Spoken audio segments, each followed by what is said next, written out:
Edwin, encantado de recibirte en el programa Reto Siglo XXI. Y para hablar un tema apasionante, el del futuro. Porque yo la verdad que estoy frustrado con lo que hemos hecho. No es posible que el 5G, que es la herramienta del futuro, esté capturada por el ICE, que no pase nada, eh, que tengamos un montón de escuelas y colegios sin conectividad, que sigamos con el 4G y algunos con el 3G, habiendo grandes jugadores que pueden venir e invertir y que la industria del futuro, o la actual ya, requiere velocidad de conectividad. No puede ser que sigamos con un discurso político de ver cómo proteger al ICE. No, el ICE es una institución importante, pero que compita. Así es, don Jorge, muchas gracias por invitarme. Realmente este es un tema muy importante, tal y como lo dice usted, es un tema urgente, porque es lo que nos va a permitir como país, como personas, La industria del futuro. así es, 4G. entrar a la cuarta revolución industrial Mucha y lograr ser más competitivos y evidentemente mejorar la calidad de vida de las personas, que a final de cuentas esta es la aspiración del uso de las tecnologías de información y comunicaciones. Sí, porque, o sea, cuando hablamos de 5G contra 4G, y la velocidad es otro mundo, ¿va? Así es, totalmente. Eso es un cambio de paradigma porque, y algo nunca visto también, porque no es como ha sido hasta ahora, que pasamos de la 1G, 2G, 3G, 4G. Ahora al 5G el cambio es exponencial, porque estamos hablando de una sociedad hiperconectada, estamos hablando de más de 1 millón de dispositivos conectados por kilómetro cuadrado. Y cuando hablamos de dispositivos, estamos hablando de nuestro entorno más cercano y cosas diarias como nuestros hogares hasta todas las industrias del país. Y precisamente por eso se denomina una cuarta revolución industrial. Porque así como en la primera, por ejemplo, cuando llegó la máquina de vapor, toda la automatización de los procesos que vinieron a potenciar las industrias, a mejorar los productos, en ese momento es que estamos ahora. Yo creo que también, además, somos privilegiados por estar viviendo eso, pero más que privilegiados también somos responsables de las decisiones también que hay que tomar para lograr que en este caso Costa Rica pueda ingresar a la cuarta revolución industrial de manera exitosa o nos quedemos atrás. Y yo creo que en nuestra historia nuestros ancestros han tomado decisiones muy importantes que ha hecho que Costa Rica llegue a ser lo que es hoy, con todas sus oportunidades de mejora, pero por ejemplo el tema de la evolución del ejército, el tema de la educación gratuita, el tema ambiental, etcétera. Al día de hoy esta decisión y estas acciones para incorporar el 5G tienen la misma relevancia histórica que esas decisiones que tomaron nuestros abuelos en el pasado, y por eso es urgente realizar todas esas acciones. Y yo creo que es un buen momento para conversar, don Jorge, sobre estas acciones, quiénes son los responsables, cuál es el papel del MISIT también, que es muy importante, el papel del Ministerio de Ciencia, Tecnología y Telecomunicaciones en estas acciones. Bueno, pero nos quedamos atrasados, o sea, vamos desfasados. O sea, ahora el único actor es el ICE y con una cobertura muy pequeña. eh, y no hay competencia. Donde no hay competencia no hay calidad. Donde no hay competencia no hay productividad. Donde no hay competencia no hay buen servicio. Recordemos que nosotros tomamos una decisión como país y fue abrir el mercado de las telecomunicaciones. Entonces, en estos momentos Que existe... fue una revolución. Totalmente. Entonces, en estos momentos tenemos una situación, tenemos una apertura al sector de telecomunicaciones y tenemos que cumplir con la ley en eso. Entonces, ¿qué significa esto? Diferentes actores públicos y privados que brindan sus servicios. Ahora bien, específicamente sobre 5G, usted mencionaba, por ejemplo, al ICE. El ICE es el único, digamos, que hasta el momento tiene las frecuencias necesarias para un despliegue en todo el país de redes de quinta generación. Claro, en este momento hay una coyuntura precisamente por un decreto que promulgó el Poder Ejecutivo sobre ciberseguridad, que en este momento está impugnado en sede contencioso administrativo, y que el tribunal emitió una medida cautelar suspendiendo la ejecución y la aplicabilidad de este decreto, y le ordenó al ICE en estos momentos también no adjudicar nada relacionado con este tema. Entonces, digamos que si bien es cierto, el ICE tiene las frecuencias, pero está suspendido la aplicación. Por otro lado, los operadores que entrarían a competir con el ICE todavía no tienen estas frecuencias porque ya el Poder Ejecutivo, luego de una, digamos, largo periodo sin haber recuperado las frecuencias, este gobierno logra recuperar las frecuencias o algunas de las frecuencias necesarias para implementar las redes de telecomunicaciones, y es así como el 2 de mayo del año 2023 emite la instrucción a la SUTEL para poder hacer la licitación. Luego de esto, la SUTEL saca el cartel de licitación, el borrador del cartel de licitación, y precisamente este es el momento donde estamos esperando ya que la Superintendencia de Telecomunicaciones emita el cartel definitivo, que es el que va a permitir seguir con el proceso y otorgar esas concesiones. Pero no solo eso, don Jorge, porque resulta ser que las frecuencias de espectro eléctrico, si bien es cierto, son muy importantes, pero no es todo. ¿Por qué? Porque las frecuencias son un complemento de una red de telecomunicaciones que también tiene elementos pasivos. Elementos pasivos como, por ejemplo, infraestructura de telecomunicaciones, y aquí estamos hablando de torres, antenas, pero también estamos hablando de ductos que van por sobre carreteras, de diferentes dispositivos que pueden ser establecidos, implantados en infraestructura también del Estado, y aquí es donde, por ejemplo, hay pues cierta deuda por parte del Ministerio de Obras Públicas y Transportes, que tiene que emitir un reglamento. Tenemos una ley que se emitió hace 2 años, la ley 10.216, que es la ley para impulsar e incentivar el despliegue de la infraestructura de telecomunicaciones, que obliga al Ministerio de Obras Públicas a emitir un reglamento que hasta el día de hoy no lo ha emitido. Tiene 2 años esta ley de haberse sido emitido. Entonces, digamos que no es solamente el espectro, hay otras acciones también de otros actores, pero no solamente es emitir los reglamentos, sino también permitir y tramitar de manera ágil y efectiva los procesos o los procedimientos de solicitud de permisos para infraestructura que a su vez los operadores presentan ante estas entidades. Desde el 2009 que se inicia, digamos que formalmente la apertura del sector de telecomunicaciones, los operadores y los proveedores de servicios, que son los que están obligados a construir las redes, han venido constantemente teniendo trabas que el mismo Estado costarricense a través de esas instituciones le ha impuesto. Entonces aquí pasamos a otro tema, que es el papel del MISIT. El MISIT que debido a esto yo creo que se ha roto o ha habido un cambio de paradigma, porque si usted se pone a analizar cuáles serían los ministerios, por ejemplo, las carteras más estratégicas, digamos, uno pensaba, bueno, salud evidentemente, educación y obras públicas, sin restarle mérito a los demás, pero evidentemente esos ministerios son sumamente importantes, ¿verdad? Y por ejemplo, antes, estamos hablando de 30 años, 40 años atrás, el Ministerio de Ciencia y Tecnología, digamos, que era muy importante como todos los demás, pero no era estratégico. No era tan estratégico. ¿Por qué es estratégico ahora? Porque precisamente las tecnologías de información y comunicaciones que están cambiando el mundo son transversales y tienen relación con absolutamente todos los demás ministerios. Si usted ve, por ejemplo, las aspiraciones y metas del Ministerio de Obras Públicas y Transportes, prácticamente no depende de nadie más, de otros ministerios, para lograrlas. El Ministerio de Salud también es el rector en materia de salud, pero realmente no necesita mucho de los demás ministerios, de las voluntades de los demás ministros para lograr sus aspiraciones y metas. Sin embargo, el MISIT es cosa aparte, es distinto. ¿Por qué? Porque las aspiraciones del MISIT necesita la concurrencia de la voluntad y de las acciones realizadas por las demás carteras ministeriales. Y si no se tiene el apoyo de las demás carteras ministeriales, no se logran esas aspiraciones. ¿Por qué? Porque si estamos hablando de que las telecomunicaciones son transversales y pensamos en todos los sectores productivos, entonces, un impacto muy importante, el sector agroindustrial en Costa Rica, que es un sector sumamente importante.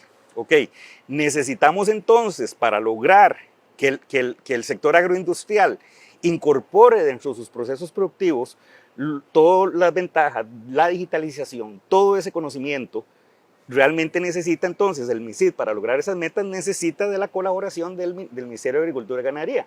Por ejemplo, en los temas de la telemedicina, todo lo relacionado con la salud necesita de la concurrencia del Ministerio de Salud y así con cada uno de los ministerios. Entonces, ¿qué es lo que está pasando? Que aunque suene, aunque no se crea, pero al día de hoy, no todas las personas tienen ese chip internalizado. ¿Por qué? Porque al día de hoy, a pesar de que han sido testigos de primera mano de la importancia de las telecomunicaciones, al día de hoy todavía hay ministros que creen que eso es un tema de los ingenieros, creen que eso es un tema del MISID. Y eso no es así, porque cada uno tiene acciones importantes. Entonces, yo creo que, y aquí se requiere el apoyo del presidente de la República, es el que tiene que tener esa visión de la transversalidad y de la importancia. Porque si no se tiene el apoyo, decidido del presidente de la República, va a ser muy difícil que un ministro llame a otro ministro y le dé órdenes, digamos. Usted fue parte del gabinete también. Es muy difícil porque tienen toda la misma jerarquía.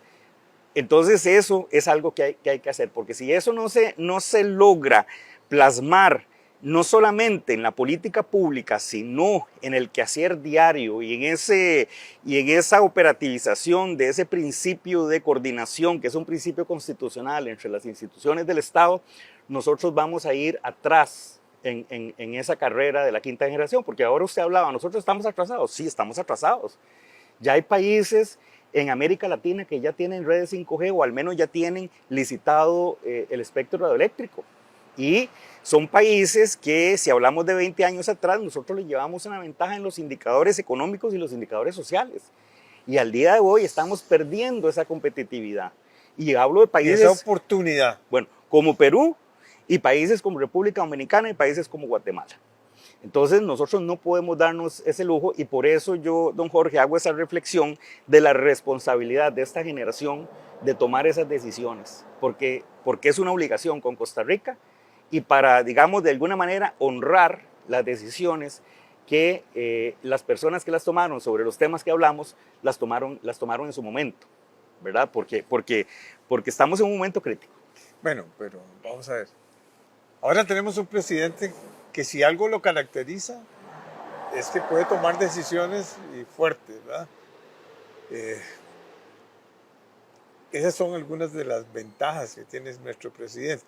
Hay otros problemas del presidente, pero esto tiene que ser un programa presidencial. Claro que sí, don Jorge. Y tiene que agarrar a los ministros, el presidente, decirle, mire, siéntense en esta mesa, a usted le corresponde esto, a usted le corresponde, y alguien que le pida a esos ministros que le pidan los resultados. Totalmente de acuerdo, mire, por ejemplo... Porque así, perdóname, así se logró muchas cosas.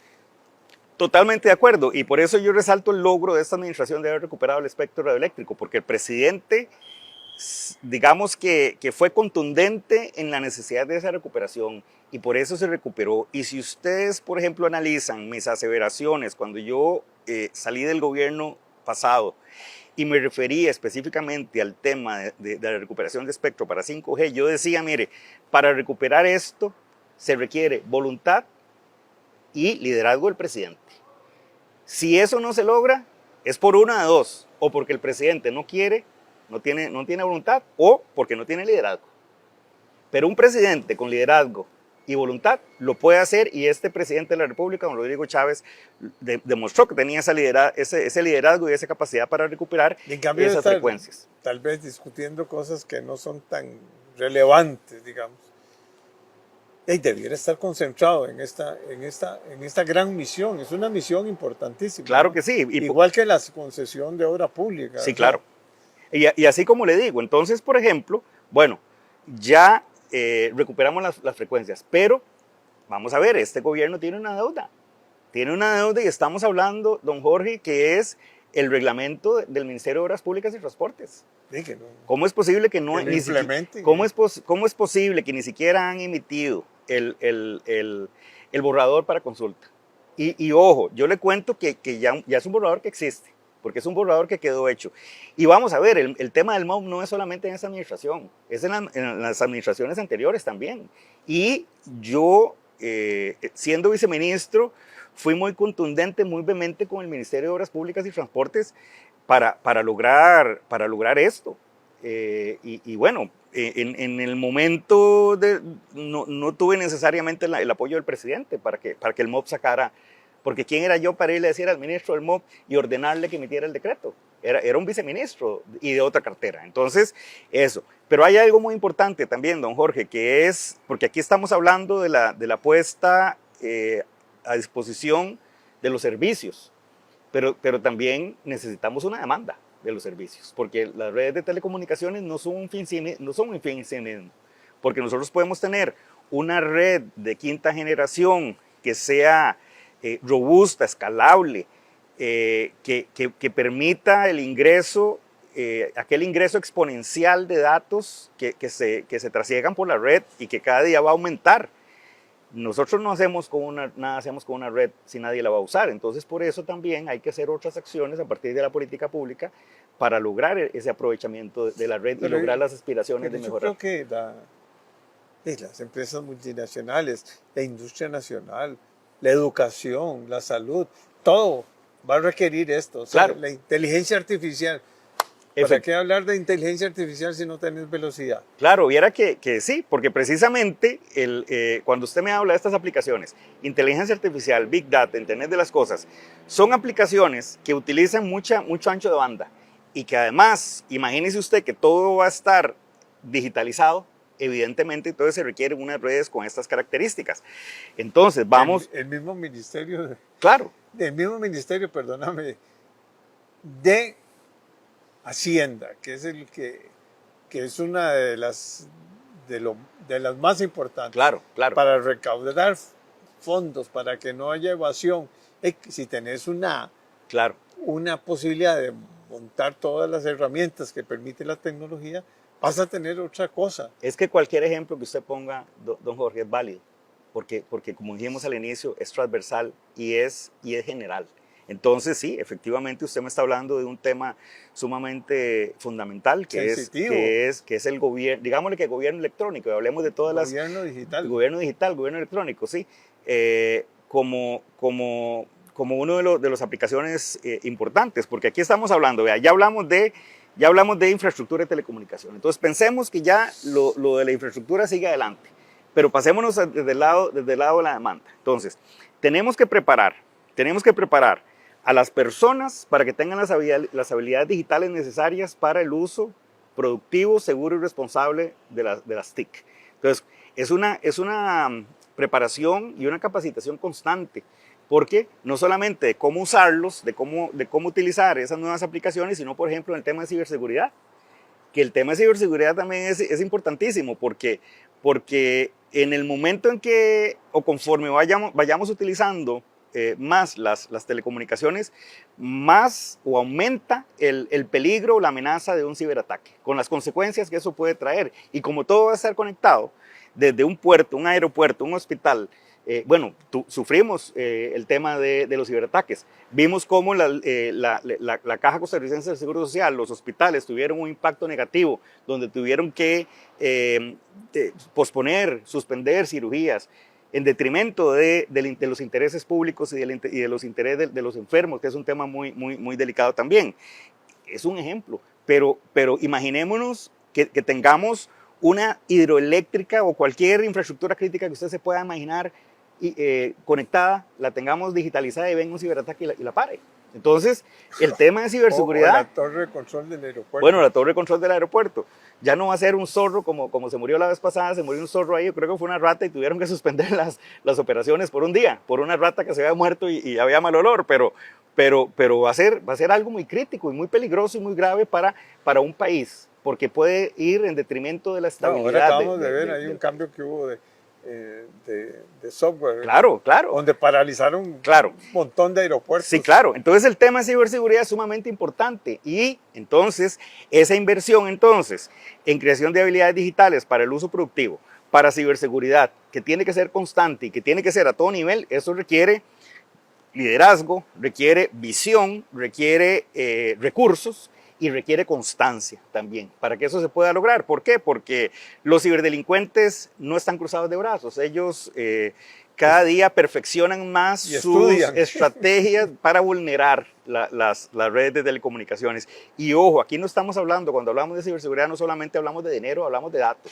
No, hablamos de otros valores jurídicos de la persona sumamente importantes, como incluso hasta la vida. ¿Por qué? Porque hemos visto ejemplos de cómo a través de las redes sociales se da el tema de trata de personas, el tema de pederastria, el tema de otros muchos delitos y acciones que van en contra del ser humano e incluso de la vida. Por eso entonces el tema de ciberseguridad es sumamente importante. Pero además entonces ya hablamos de esto, entonces hablamos también de que cada una de las empresas de cualquier sector de la economía tiene que prepararse. Entonces para esto tiene que haber política pública. Sí. Imaginémonos, por ejemplo, las universidades. Las universidades tienen que identificar y de manera muy rápida y efectiva cuáles son las habilidades que se van requiriendo de acuerdo a los avances de la tecnología para incorporarlos en la malla curricular de cada una de las carreras. Porque aquí no solamente estamos hablando de las carreras de ingeniería software, de ingeniería en ciberseguridad, de ingeniería en protección de datos, sino estamos hablando también de bibliotecología, de medicina, de derecho. ¿Por qué? Porque, por ejemplo, los médicos van a tener que tener la capacidad, las habilidades de hacer una operación, digamos que online.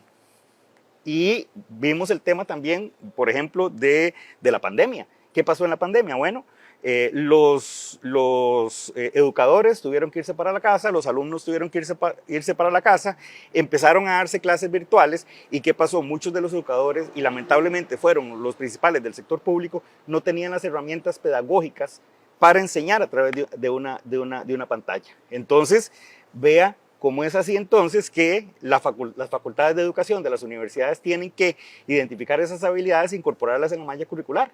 Y así en cada una de las carreras, oficios y de lo que usted se puede imaginar, porque volvemos a lo que dijimos al principio, el impacto de las TIC es transversal. Sí, qué barbaridad, o sea, qué urgencia. Totalmente. O sea, que aquí es muy peligroso, porque nos vamos a quedar desfasados totalmente. Y estamos pensando en traer los semiconductores, las inversiones más importantes. Si no hay 5G, ¿cómo vas a traer? Bueno, claro, esta es una oportunidad de oro que nosotros tenemos que aprovechar. Costa Rica tiene aún muchas ventajas competitivas, comparativas, con relación a otros países. Sin embargo, bueno, debido a la falta de rapidez, digamos, del despliegue de las redes, está en peligro. Sin embargo, creo que todavía estamos a tiempo y, por ejemplo, con el tema de los semiconductores es una gran oportunidad. Entonces, ¿qué se está haciendo y qué se debería hacer? Bueno, hay un liderazgo por parte del Ministerio de Comercio, del Ministerio del MISIT en este tema, y se ha identificado que uno de los grandes retos que existe en este tema es precisamente las habilidades digitales de los ingenieros o de las personas que van a trabajar en esto. Entonces ya uno puede ver algunas universidades, sobre todo privadas, que son un poco más ágiles y más eficientes en este tema, porque me acuerdo en estos momentos una primera plana de un periódico de circulación nacional donde dice que las universidades públicas duran hasta 2 años en hacer una modificación a la malla curricular, y que además muchas veces hay temas ideológicos de las universidades públicas. Entonces eso es algo que no puede pasar, porque este es un tema técnico, es un tema muy técnico que nos guste o no llegó para quedarse, y nos guste o no tenemos que hacer las acciones, porque esto va a depender de eso. Entonces, con el tema de los semiconductores, yo esperaría que se organicen bien, que el Estado se organice bien, que haya un buen liderazgo del COMEX para que esto pueda ser una realidad en Costa Rica. ¿Por qué? Porque tampoco es que ya hay una decisión de que es en Costa Rica, no, hay otros países también que podrían estar compitiendo por eso, claro, y no podemos perder esa oportunidad. Que claro, pueden lograrlo. Así es, y vea usted y hablando de competencia de otros países, mire, yo he sido testigo, por ejemplo, de empresarios costarricenses que han tenido que llevar sus negocios fuera de Costa Rica, como a Perú, por ejemplo. En Nicaragua les han ofrecido brindarles las condiciones para que esto pueda suceder y lamentablemente han tenido que salir con mucho dolor porque son costarricenses y a ellos les gustaría que generar esos puestos de trabajo aquí en Costa Rica. Pero lamentablemente, les digo, se han tenido que ir a otros países a generar esos puestos de trabajo en esos países porque aquí no están las condiciones necesarias. Bueno,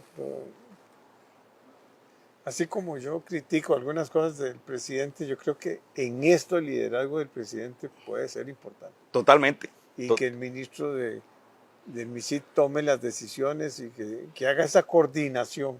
Claro. Porque esto no es una labor sencilla, pero con base de entusiasmo y la parte técnica muy importante. La parte técnica y la parte jurídica y la también. parte jurídica, claro. Sí, porque bueno, estamos en un Estado de Derecho, tenemos leyes que tenemos que respetar, nos guste o no. Si no nos gusta, podemos utilizar las herramientas que nos ofrece el ordenamiento, las herramientas legítimas para modificar esas leyes y no brincarnos las leyes, porque eso crea una gran inseguridad jurídica que puede ser nefasto para el país, porque uno de los principios más importantes de una democracia y uno de los principios que, por ejemplo, toman en cuenta los inversionistas a nivel internacional a la hora de valorar venirse a un país es la seguridad jurídica. Porque es saber a qué atenerse. ¿Cómo van a ir ustedes a un país donde no saben a qué atenerse? Entonces, por eso siempre mi llamado es respetar el ordenamiento jurídico, nos guste o no, porque eso está. Y si no nos gusta, pues de utilizar las herramientas en la Asamblea Legislativa para cambiar, si es un tema de Asamblea Legislativa, ¿verdad? Pero si es un tema de normativa que puede ser emitida por un ministerio, sí, como el reglamento de infraestructura del MOP, pues que entonces que nos apuremos y lo emitamos lo más pronto posible. Bueno, muchas gracias. Muchas gracias, don Jorge. Y ha sido una importante conversación. Igualmente, muchas gracias y bueno, quedo a sus órdenes y un saludo también a las personas que han sacado el ratito para escucharnos y vernos. Muchas gracias.